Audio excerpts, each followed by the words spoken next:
A total of 200 contracts ang naibigay niya sa tatay at kapatid niya. Yan po ang facts.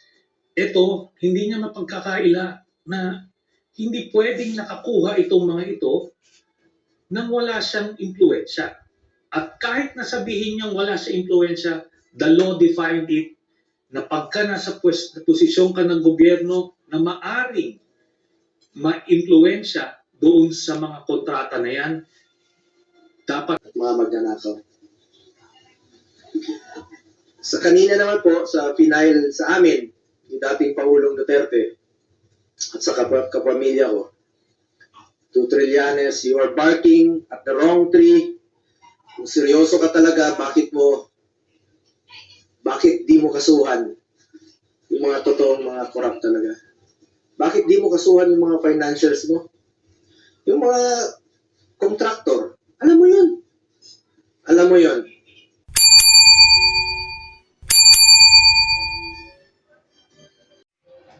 So yan po, mga viewers ko. Dito naman po ako. Kumusta po kayo? Welcome po kayo sa aking YouTube channel, Run Channel. Paki-subscribe, like, and share, comment sa aking video upload.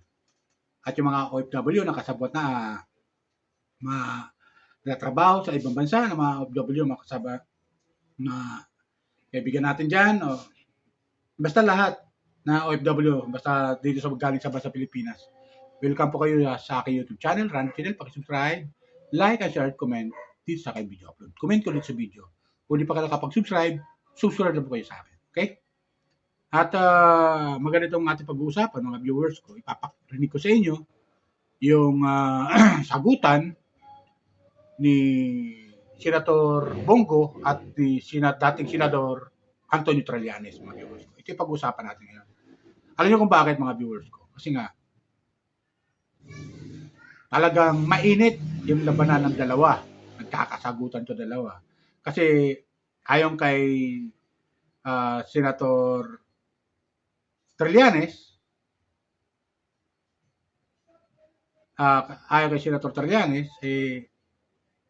sinampahan niya to ng kaso itong si Bongo ng plunder. Sinampahan niya ng kasong plunder. Yung pala, yung plunder na yon, last year pa pala nakaraan pa. Sabi nga ni Senator Bongo, recycle. Yung sinasampang kaso sa kanya ni Senator Antonio Trillanes. Recycle. Tapos, bukod sa recycle na, ay sinasampa sa kanya ni Senator Antonio Trillanes, ay, yun nga, hindi natin nalaman yun, mga viewers ko. Hindi natin nalaman, di pumutok last year, pumutok, kasi nga, yung pinagsampahan pala niya ng kaso doon sa DOJ, ay, di ba ang sekretary no, si Secretary Boying Rimulya, anong nangyari pala, mga viewers? Anong nangyari pala? Di pala nakarating kay Secretary Boying Rimulya. At itong Prosecutor General ng DOJ, hindi niya idinaan yung kaso, hindi niya ibinigay kay Secretary Rimulya bilang DOJ Secretary. Dinerecho niya kaagad sa Ombudsman.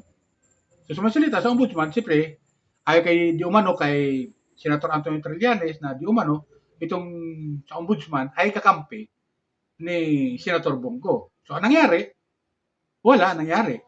Di ba? Walang nangyari, mga viewers ko. Doon sa kaso na isinampa ni Senator Antonio Trillanes laban kay Senator Bongo. Kasi nga, kakampi, di umano, itong si Martires, na ombudsman dati,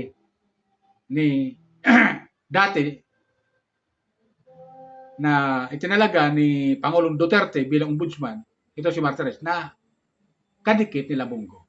So, anong nangyari? Sinampa ni Trillanes, walang nangyari. Walang kwenta. At nalusaw na lang na para bang yelo, na nalusaw na lang katagalan. Di ba? Ganun yung nangyari. Pero ngayon, ayon kay Bongo, Senator Bongo, ni-recycle. Sinampa uli ni Senator Antonio Trillanes. Ngayon, sa ombudsman, dahil sigurado si Senator Antonio Trillanes na hindi na ito malulusaw na parang yelo. Ganon, di ba, mga viewers ko? Ganon nangyari. So ito, pakinggan natin, mga viewers ko, yung isinampang kaso ni Senator Antonio Trillanes. Pakinggan natin. Ito ay napakinggan natin sa mainstream media. Ay sana naman courtesy lang sa mainstream media. Ito ay parinig natin sa mga mamamayan. Okay? Ito ang sabi ni Senator Antonio Trillanes. Mga viewers ko. A total of 200 contracts ang naibigay niya sa tatay at kapatid niya. Yan po ang facts. Ito, hindi niya mapagkakaila na hindi pwedeng nakakuha itong mga ito nang wala siyang impluensya. At kahit nasabihin niyang wala siyang impluensya, the law defined it na pagka nasa posisyon ka ng gobyerno na maaring ma-impluensya doon sa mga kontrata na yan, dapat ito ay pinagbabawalan. At yun na nga, yung tinatawag na conflict of interest. So maliwanag ito, open and shut case. Kaya nga namimilipit na Nakita mo, wala na siyang protector ngayon. Wala na si Digong, wala na rin si Martires sa ombudsman, kaya ganyan na po yan. Pero, Senator, kasama rin po doon sa inyong inireklamo si former President Rodrigo Duterte. So I wonder, paano yun mag-work considering na wala naman po dito yung dating Pangulo, nandun na siya sa The Hague? Kailangan po kasing isama siya kasi integral siya doon sa Commission of the Crime. So, part siya doon as a co-principal ni Bongo kasi hindi mangyari yung krimen kung hindi sa participation niya. So, principal by direct participation. Ngayon, ito po ang sinasabi niya na bakit hindi daw yung mastermind ang tugisin ko. Siya na nga po yung mastermind. Nakita niyo po, si Diskaya, inamin niya na lumago yung kanyang negosyo noong 2016 nung naging presidente si Duterte at sinabi ni Mayor Vico Soto ang nasa likod na politiko na backer ni Diskaya ay si Bongo. So siya yun. Kaya nga makita nyo, pagka nagsasalita yung mga Diskaya, wala silang tinuturo na personalidad ng from 2016 to 2022. Kahit na yun yung may pinakamalalaki ang proyekto nila. Ganun din itong si Yusek Bernardo na si Bongo mismo ang nag-appoint noong 2017. Hindi mo rin maririnig na siya yung siya tinuturo. Lahat ito ang pinoproteksyonan si Bongo. So, yun mismo, si Bongo mismo ang mastermind nitong mga nangyari dito.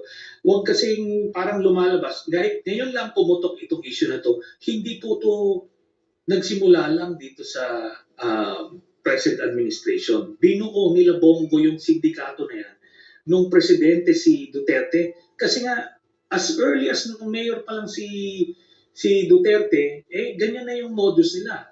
Di ba? Palagay nyo, paano nakakaabot ng 200 contracts na ang naipanalo ni noong tatay at kapatid niya habang mayor si Duterte. Sila yung approving authority, tapos yung presidente ganun din. So, yun, di ba, mga viewers ko? Ganun nangyari. Siyempre, sabi niya sa Senator Antonio Trillanes, talagang hindi mo pwedeng hindi alam ni Senator Bongo yung mga kontrata ng kanyang pamilya sa DPWH. Dahil senador siya. Maaari na impluwensyahan niya. Di umano, ayon kay Senator Antonio Trillanes.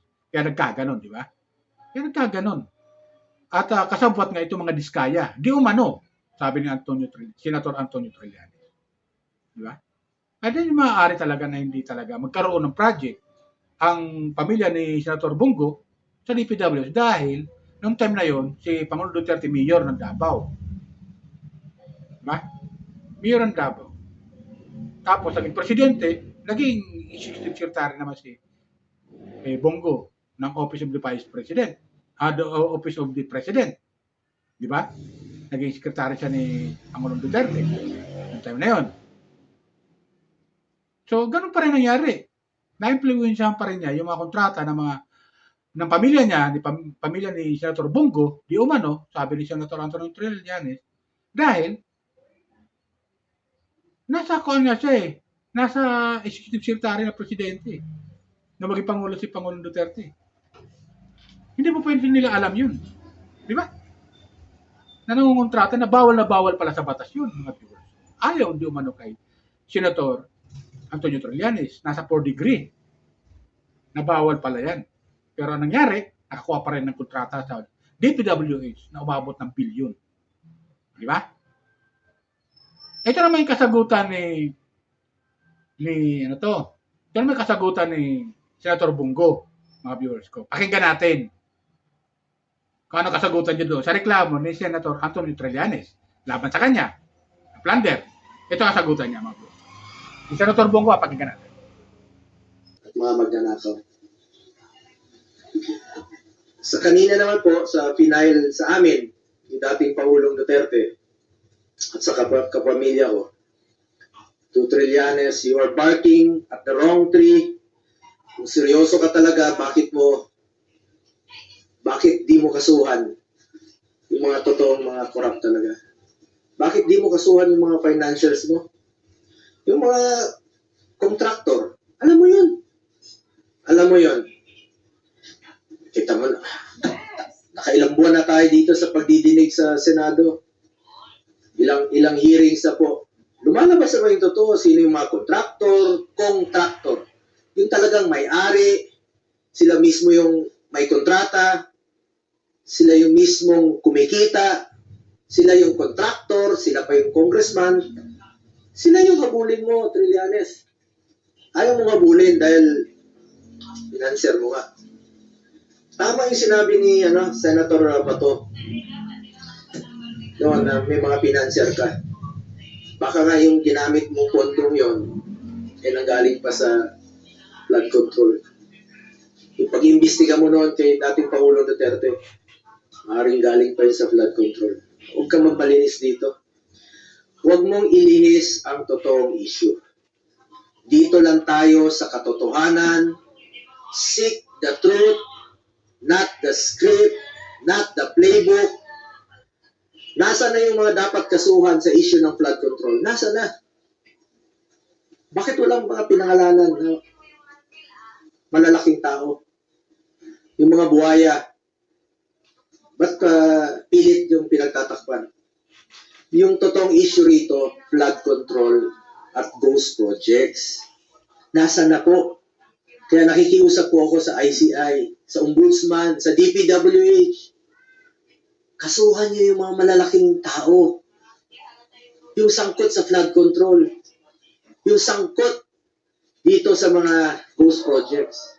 Inaantay po ng tao. Pag inilis niyo po ang katotohanan, magulo po ito. Magulo po ito. At isa po itong lumang tugtugin mula sa lumang script. Recycled na po yung mga issue. Pilit binubuhay para lang mapinturahan po ako ng maitim para siya po ang magmukhang maputi. My conscience is clear. Unlike him, panlabas o panloob, pati konsensya niya madumi. Ang layunin niya ay protectional lang po ang kanyang mga financer at mga nasa likod ng black propaganda na ito. Ang dapat kasuhan ay ang mga financials, kasi sila po yung totoong mga nagnakaw. Hindi po ako magnanakaw. Hindi po ako contractor. Senador po ako na nagsiservisyo lang po sa ating mga kababayang Pilipino. At may delikadesa po ako. Yung prinsipyo ko po sa buhay, yan lang po ang pwede kong pangalagaan sa ngayon. Pangalan ko po. At hindi ko sasayangin yan. Kaya sasayangin natin dito sa walang kwentang paninira. Katrabaho na lang po ako. Serbisyo, pagmamalasakit, at sipag po ang pwede ko ialay sa ating mga kababayang Pilipino. Tingnan niyo lang po, kung hindi ba recycled ito, rehash. 2018, September of 2018, bago yung halala, no? Bago pa ako nag-file, unang tumakbo bilang senador. Nag-ingay na siya noon, siniraan na niya ako, siya pang senador noon, no? Ako hindi pa, kandidato pa lang. Same issue. Noong 2021, akala naman niya natatakbo ko, same issue. July of 2021. Last year, nung ako po'y patakbo muli for re-election, July 6 of 2024. Same issue. Same. Yung suot niya, ngayon, araw na ito, July of 2024, last year po ito. Yung suot niyang polo, pareho pa rin ng kulay, yung suot niya ngayon. Rehash pa rin, pati polo niya, rehash pa rin. Ginamit muli, yun pa rin ang ginamit niyang paninira sa akin para siya ang pumuti. Polo na nga siya ng puti para pumuti kunwari. Pero yung kanyang hangarin ay napaka dumi. Alam nyo, So, yun. Di ba? Mga viewers ko. Napakinggan natin, sinabi ni Senator Bongo. Na ayaw kay Senator Bongo. Bakit? For recycle. Same issue. Sabi niya. Recycle yung sinampa sa kanya ni Senator Antonio Trillanes. Di umano, recycle. Bakit ka mo magiging recycle? Sabi naman Antonio Trillanes. Isinampa niya sa DOJ. Ang problema, hindi naman nabasa ni Secretary Remulla yung sinampang kaso para lamang kay Senator Bongo. Dahil ang ginawa ng prosecutor general ng DOJ, idiniretso kaagad doon sa ombudsman. So, hindi nabasa ni ni Secretary Remulla ang kaso na isinampa ni Senator Antonio Trillanes labang kay Senator Bongo. Di ba? So, last year daw yun. Kaya sinabi ni Senator Bongo, recycle. Dahil recycle ngayon, ang ginawa, isinampa uli bilang recycle. Ngayon, malalaman natin yan, mga viewers ko. Pag ito'y dininig sa ombudsman, ay kay Ombudsman Boying Remulla, kasi siya na ngayon ang ombudsman ngayon, dahil yung dating ombudsman, si Martires, wala na, nakakampi ni Bongo. Diba? Na yung kay Senator Antonio Trillanes, wala na silang kakampi ngayon, baka madinig ito. Pag-aaralan yung kaso na isinampa ni Senator Antonio Trillanes na plunder laban kay Senator Bongo sa ombudsman ni Ombudsman Boying Remulla at ng kanyang mga staff. Pag-aaralan na yung kaso isinampa. Di ba? Pag-aaralan. Bilang recycle, sabi nga ni Senator Bongo, di mo recycle, may pag-aaralan, baka itong recycle na to ay may makuha sila talagang matibay na mga ebidensya. Di ba ganun yan, mga viewers ko? Matibay na mga ebidensya labang kay Senator Bongo kung totoo man itong sinampan na sinampan ng mga dokumento na nilagak ni Senator Antonio Trillanes sa ombudsman. Kung matapos na pag-aral ng ombudsman, saka na siguro sasampay itong kaso sa korte. Di ba ganun yung mga viewers ko? Saka na siguro na sasampay itong kaso sa korte. Kasi ang diretsyo naman ito, korte, mga viewers ko. Korte. Kung wala naman makikita ang mga probable cause na sinampan ni Senator Antonio Trillanes, maaaring mambaliwala at ombudsman. So, sa pangalawang pagkakataon, sana manalangin si Senator Bongo na wala makita ang ombudsman ngayon sa mga isinampan ni Senator Antonio Trillanes para malusaw pa rin sa pangalawang pagkakataon dyan sa ombudsman. Ano ba ganun yung mga viewers ko? Pero ito naman yung sagot ni Senator ni Ombudsman Secretary, Ombudsman Boying Remulla. At napapatunayan niya ito. At ganun nga nangyari. Hindi niya nabasa nung isinampa ni Senator Antonio Trillanes yung kaso sa DOJ. So hindi niya nabasa dahil ang ginawa ng prosecutor diniretso na sa ombudsman. Di ba ganun yun? Kaya ganun nangyari dahil nga siyempre hindi sila magkasundo na. Ang ginawa siguro tinanggal yung prosecutor general at napalitan nga ni Prosecutor General Padulyon. Si Sir Attorney Padulyon na ngayon ang Prosecutor General ng DOJ. So, di ba? Ito pakinggan natin paliwanag ni Ombudsman Boying Remulla patungkol doon sa sinampang kaso dati ni Senator Antonio Trillanes diyan sa DOJ at di nga nakarating sa kanya. Ito, pakinggan natin mga viewers ko. Okay? To file cases. I will ask for a summary of the cases tomorrow morning from the staff. But we have to take care of other business today.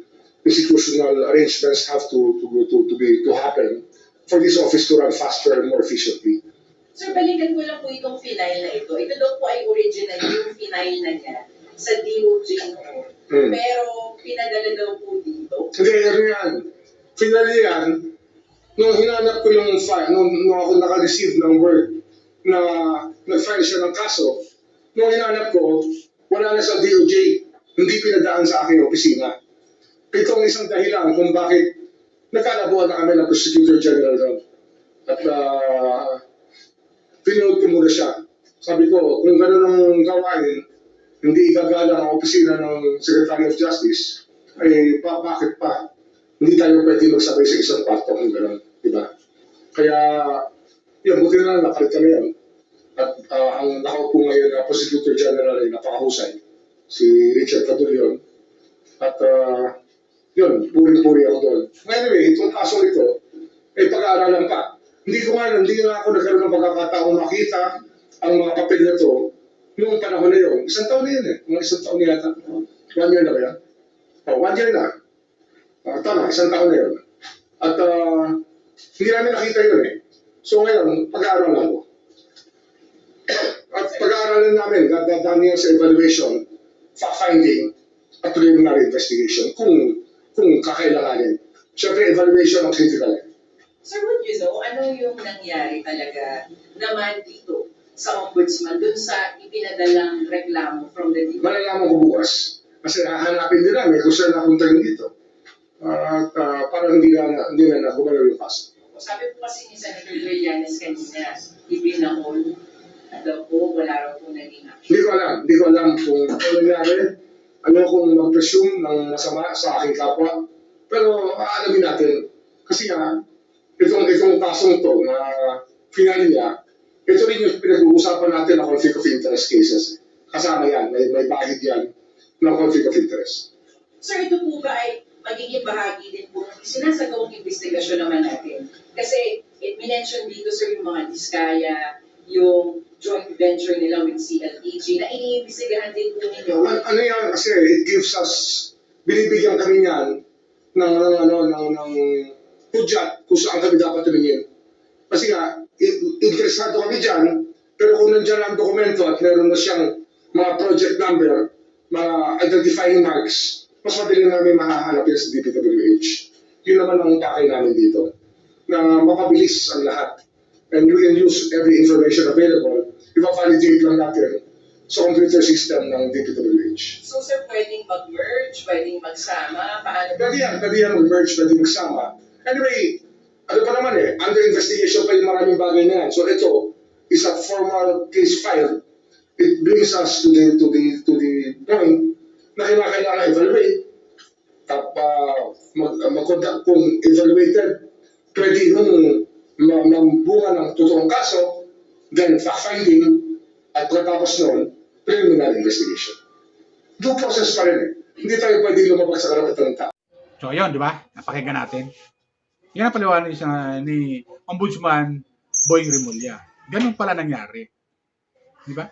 Hindi na nabasa dahil yung prosecutor general kasabwat di umano, sabi ni Senator Antonio Trillanes, itong prosecutor general kasabwat di umano ni Bongo. At nung isang pasad ombudsman na si Martires ang ombudsman, kasabwat pa rin ni di umano ni Bongo. Ayon kay Senator Antonio Trillanes. Kaya hindi talaga madidinig. At di natin malalaman yon. Hindi talaga puputok yon. Kaya nangyari, imbis na nung karang eleksyon, sana hindi nanalo si Bongo bilang senador at nag-number 1 pa nga yung pinagmamalaki ni Senator Bongo ngayon. Nag-number 1 pa siya Bagamat siya ng panasa ng kaso, pero nag-number 1 pa rin siya. Kasi bakit ka mo? mga viewers ko. Nag-number 1 siya. Hindi nga natin nalaman ang buong katotohanan na isinampa ni Senator Trillanes diyan sa DOJ, yung kanyang kaso patungkol sa plunder nga na kasabwat kamo di umano yung kanyang pamilya sa DPWH flood control project na ayo kay di umano kay Senator Anthony Trillanes kasabwat itong si Bongo. Siyempre mabibigyan ng impluwensya bilang senador at bawal na bawal nga yan sa ating konstitusyon. Nakalusot. Kaya nag-number 1 siya ng butuhan dahil walang alam yung mga mamamayan tungkol sa kaso ni Bongo. Kaya ang number 1, yun ang nangyari. Di ba ganun yung mga viewers ko? Kaya yan, kandon. Ngayon, nasa kasampa na ulit sa ombudsman, abangan natin ang kasusunod na papanata. Sana, sa ombudsman, sana, kung may sampa man mapatunayan nagkasala, dapat may sampa na to sa korte. Sana, para paniwalaan ng tao, maniwala ang taong bayan na hindi magsisigaw sa kalye ang taong bayan na itong mga kasabwat sa DPWH, sa flood control, ay makasuhan. Lalo-lalo yung mga congressman na ibinulgar ng mga diskaya. Di ba? Kung may mga senador man na nasasangkot dito, kasuhan. Di ba? Hatulan at ikulong. Bawiin yung pera na nanakaw nila sa atin sa kabab ng bayan. Bawiin natin. Bawiin sa kanila yung pera na yon. Lalo sa mga kontraktor, lalo sa mga engineer na makasabwat nitong mga district engineer kasabwat ng dito ng mga kontraktor sa DPWH na imbis na sila magbabantay ng mga project ng ating gobyerno, nakipagsabwatan sa mga kontraktor. Ang kakapal ng mamukha ng mga animal na to, mga viewers ko. Sorry for the word.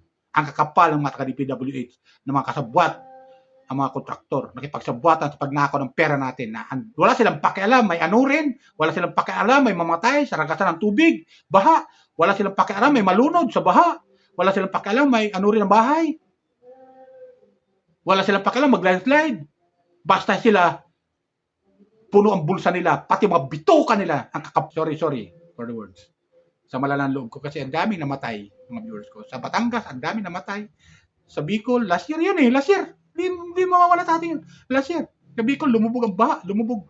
Sa Bicol, lang araw sila nagdurusan ng baha. Sa Batangas, inaanod yung mga bahay. Maraming namatay. Maraming natabunan ng mag-landslide. Di sana yung mangyayari yun. Kung nagkaroon na sana mga project ng flood control, nagawa na lang sana yun. Walang mangyayari. Sa Bulacan, maraming inaanod na bahay. Maraming lumubog na bahay. Hindi mangyayari yun kung nagawa sana yung mga flood control project na binayaran ng ating gobyerno. Na siningil nila, yung pala yung mga ghost project. Di ba, mga viewers ko? Nakainis, di ba? So, yan lang sa akin, mga viewers ko. Ang kakapal ang mamukha ng mga taga-DPWH ito. Mga kontraktor, ang kakapal, pati mga congressman na kasabwat, sana makulong, kasuhan, para maniwala ang taong bayan na may justisya dito sa ating bansa. Hindi madala sa ibang bansa. Katulad ng ginawa ng ilang mga nag-complainant laban kay Pangulong Duterte sa war on drug na dinala sa Dahi, sa Netherlands. Di ba? Ibanyaga ang mag-iimbestiga, ibanyaga ang magdidilig sa hearing na imbisa na dito sa Pilipinas. Natin madinig yung para ang tiwala ng taong bayan sa justisya sa Pilipinas ay manatili. Pero nangyari, dahil walang tiwala ang ilan, nagreklamo, ayun, isinampa sa ibang bansa. At yun nga, dinala si Duterte doon sa ibang bansa. Di ba ganun yan, mga viewers ko? Huwag natin pahintulutan na sa ibang bansa din yung kaso. Dito sa ating bansa. At sana patunayan ng ating korte na talagang may batas dito.